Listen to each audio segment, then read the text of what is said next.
Egypt's Mohamed Safwat crashed out early in Australian Open qualifying but insists his game is moving in the right direction at the start of this new 2019 season.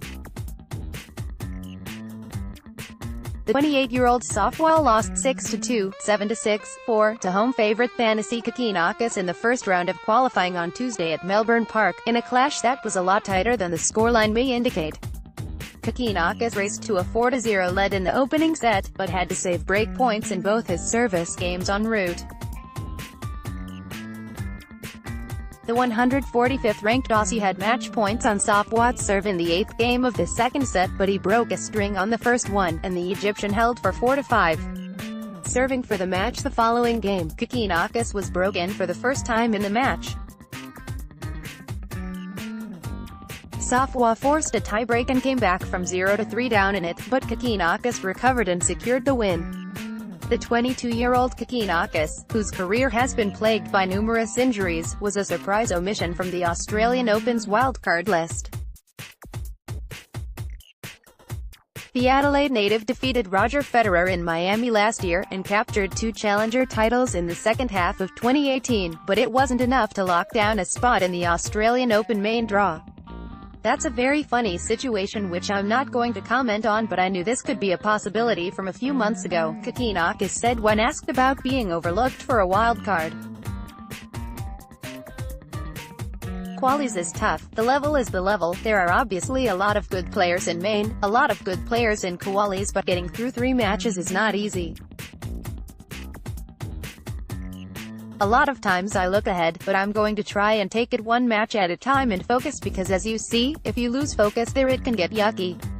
He added, I have a lot of motivation, but it's trying to find the balance between being calm and playing calm and being too fired up until you're very nervy on court just because you want to prove something to some people.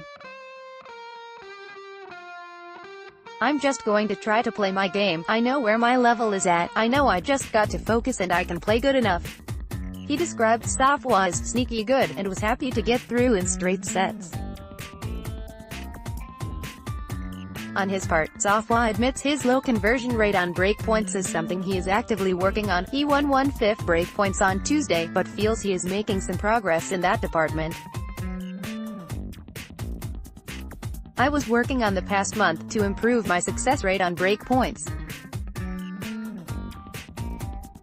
I win them. What's happening? What's the best way to win them? If I look at all my matches, I think today I had like 5 breakpoints and I won just 1, and if I just raise it a bit by 10%, it will add up in a lot of matches, Safwat said. I've been working on this. It's an important step to win those more crucial points. Because for me, like today, I didn't feel my forehand, which is my biggest weapon, but I still managed to compete and I still managed to have my chances.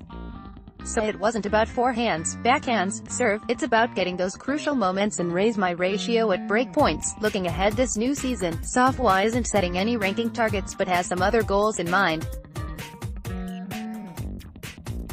To be honest, what I'm trying to achieve for the next few weeks is to stay the course, not really lose my course, to be very clear on what I want to do, and even if it doesn't work out, like for me in the match for example, the last week it wasn't really working for me, so thinking of converting breakpoints better, but today, I had a lot, but with 3 of them I really did well, but I was unable to finish off the point.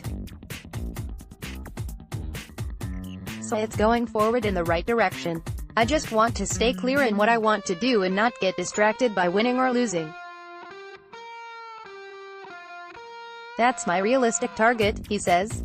Another tight service game for Kokkinakis, but he saves breakpoint and holds for 4-0 vs button Safwat. Pic.twitter.com/y3hasek. Rima Balil, @Rima Balil, January 8, 2019.